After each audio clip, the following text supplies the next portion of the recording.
Hey, beautiful people, welcome back. Just as technological luxury and have an abundance amount of technology around you is not synonymous with technological advancement, so is the mere accumulation and knowing of a lot of information is not synonymous with functional advancement in life. You merely accumulating knowledge, such as the United States is a corporation, the United States has expired, even though it's not true. The first one is true, the second is not true. The United States has a Duns and Bradstreet number, they have an EIN, they're functioning in admiralty, they have to prove jurisdiction. That is just accumulation of information, but it's not synonymous with advancement in your own functional life. The basic everyday things that you do, that you rely on as a lifestyle, so that you can go down the street without feeling afraid to do something. So that when you leave this earth, you know that your children or your posterity have enough wisdom and knowledge and resource left by you to assist them. The mere accumulation of knowledge that equity is the jurisdiction that you need to fix something at is insufficient. The mere claim that you are of a certain status or that you have of a certain bloodline is highly insufficient to actually function.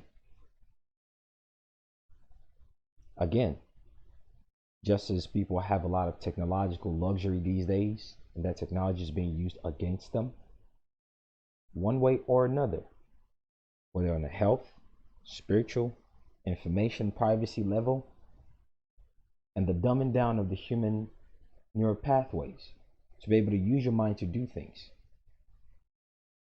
For instance, something as simple as a calculator. A lot of people will use a calculator from a phone or a computer device, or an actual computer, just to do simple arithmetics. Your ability is being taken away from you. Just as that exists, your mere accumulation of information after information after information is insignificant and is not synonymous with advancement in life if you cannot put it to use, or if you're not accumulating information with the intent, active intent, as you are reading it, as you are listening to it, thinking to yourself, how would I apply this information? How can it be applied? And why? Always question yourself. See, we are all well familiar with the fact that United States and its enclaves, such as the state of, or other municipalities, are corporate entities. What then happens after that? Are you just going to stay in the realm of you don't have jurisdiction? I'm an SBC. I'm a secure party. I'm indigenous to the land. Okay, cool. Now go take that and put it to use. Here's a helping hand of how you put all that information of, oh, they're a corporation. Or, oh, I'm of this status. The contention is not being made here whether your status is right or wrong. What is being highlighted here is how do you function with it. You merely know that they have a rule and it only applies to them is insufficient. You're just accumulating information, and even then that information that you supposedly are accumulating, you don't even know about it. You don't even comprehend it. You're not savvy to its practical aspect. You're not creative with it, and you don't see the totality of circumstance, how to join it together. Be the exception to the majority of the people out here merely accumulating information. So as we speak about this, question yourself as to how you can functionally put this to use, rather than merely listening to the information itself. These videos are not posted just so you could accumulate more information, just so you can use it in a conversation just to talk about something. No, put it to use. Apply it. Do some self-reflection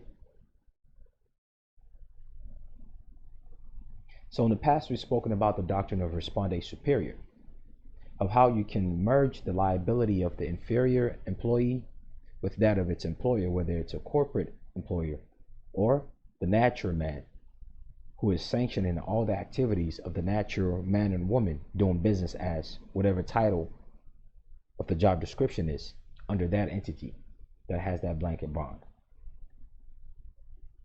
So you really want to hold someone liable for some fraud, which has no statute of limitation, especially if you invoke the doctrine of discovery, which is put into the parliamentary rules of civil procedure as Rule 59, Rule 60, Rule 61, and some of the supplementary rules.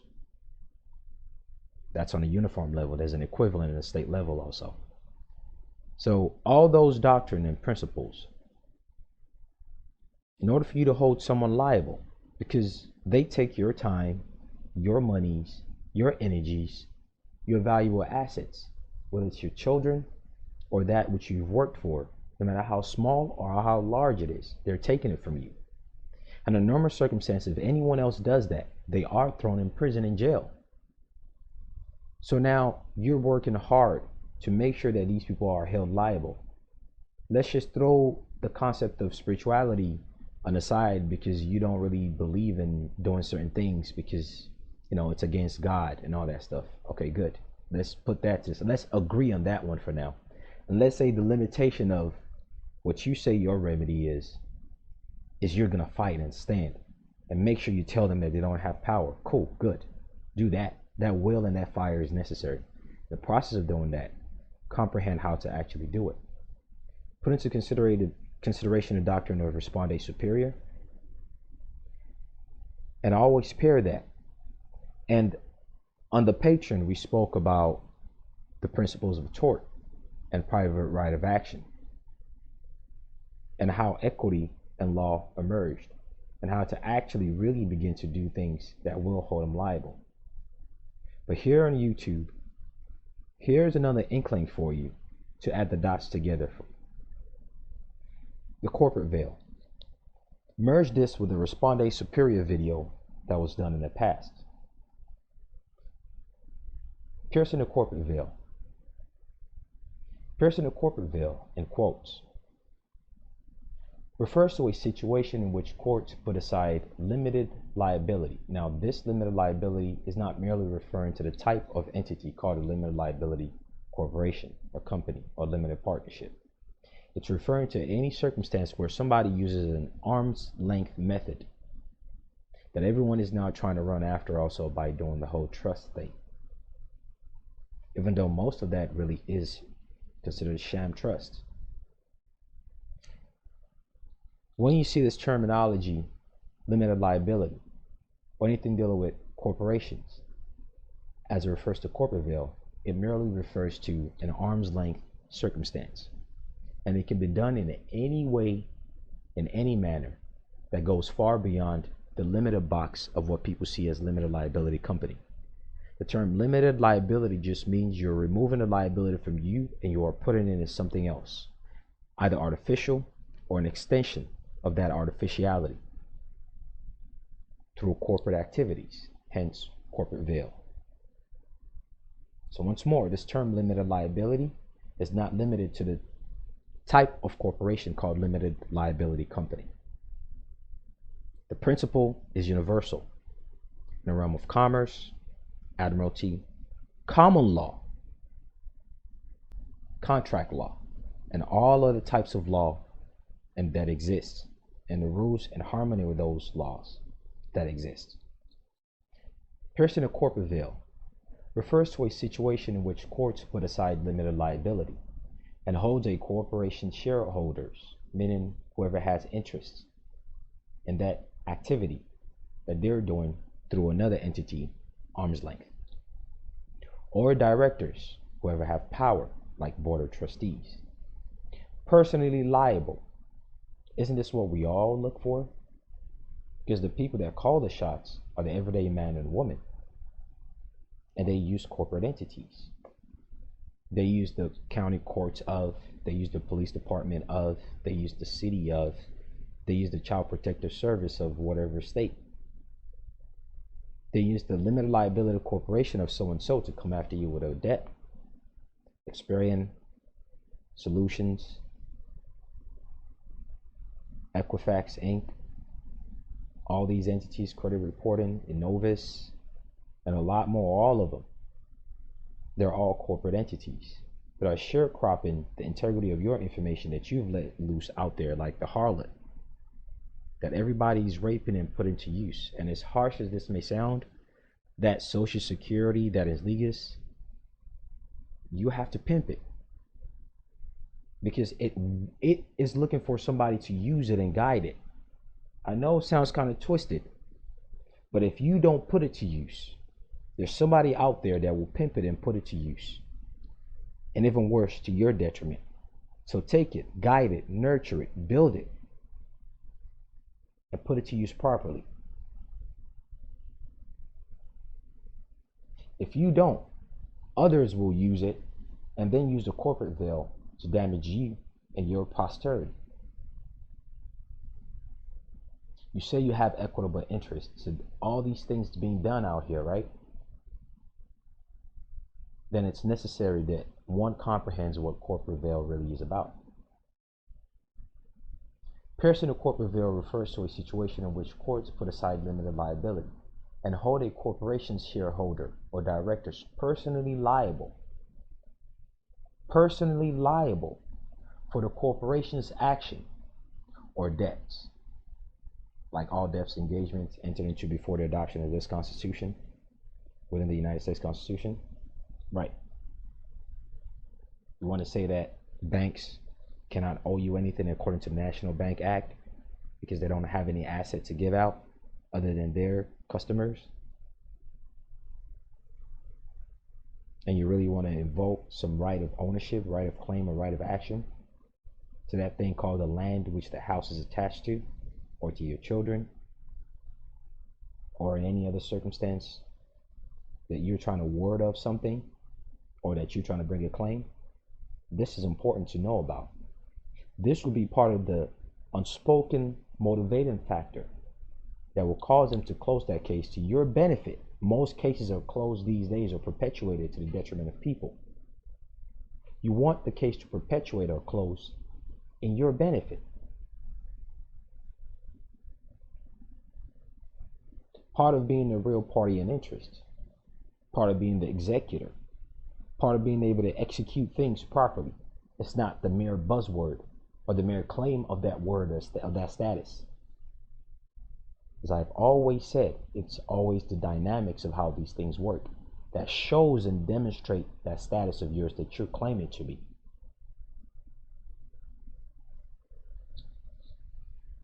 Piercing the corporate veil refers to a situation in which courts put aside limited liability and hold a corporation's shareholder or directors personally liable for the corporation's actions or debts. Veil piercing is most common in closed corporations, meaning now someone cannot use the illusion of an arm's length capacity to damage you. What is a closed corporation? To which veil piercing is most common in.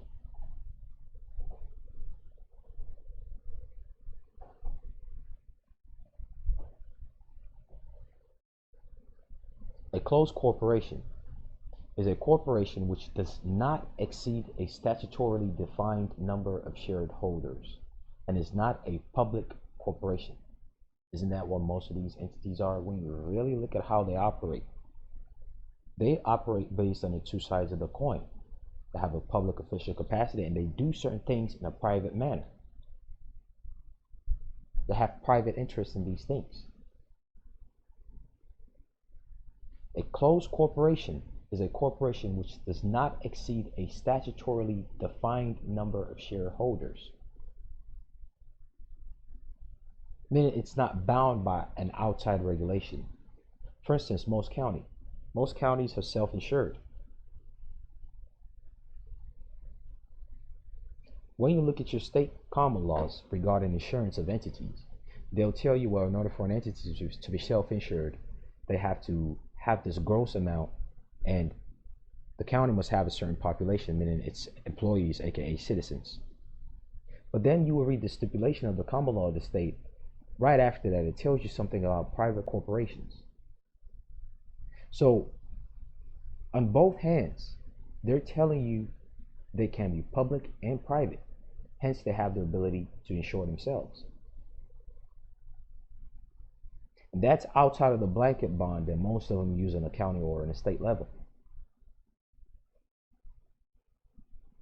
You really want to hold someone liable and you're saying you're a private man?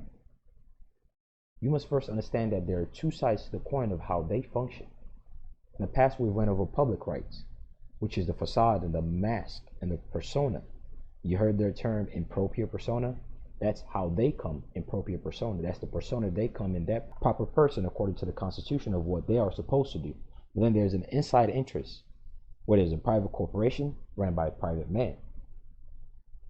That is how they invoke private right of action, whereby if something bad is done that everyone is out here complaining about, at the end of the day, they get away with it because they invoke that private part. But do the general public at large knows that? And does the average private man, whether they know they're private or not, and separate within a certain jurisdiction or not, do they know that? It's right here. That's what's being told to you right here.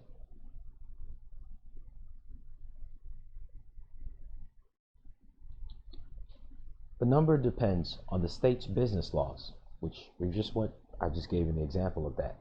But the number is usually 35 shareholders. Benefit of a closed corporation. Listen to this.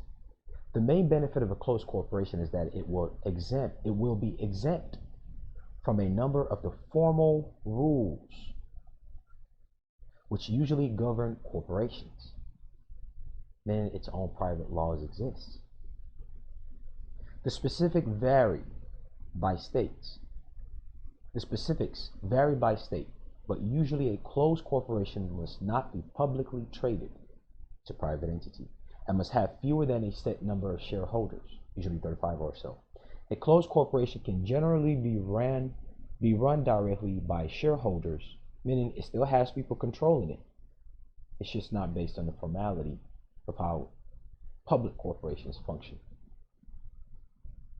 Remember, we're speaking about corporate veil here, and it is most common in closed corporations, aka private corporations. Most of the reason why people are being ignored with all these processes they're doing is because they're dealing with private entities. They themselves know that because they've accumulated all that information, and they'll tell you through their own self-confession. But they're not putting into consideration of how to actually function privately in order to actually get the remedy they seek. Really hold people liable. Instead, they're saying they don't have jurisdiction, so they can't do this. But they're engaging in private contracts with you, are they not? You say you're a private man, right? Well, they're doing this to you right here. They say, cool, no problem. You want to be private? Cool. We have the rights to principles and obligation of contract preserved in the state and federal constitution. The best part is we don't have to let you know about it because the limits and confines of what we're bound by is by the state constitution and the federal constitution, which we've sworn oath to. But that does not limit us from doing private contracts so long as you don't know about it and how we are damaging you. The full 40-minute video is on Patreon. Thanks to my patrons and thanks to everyone else who watched these videos on YouTube. And best of luck.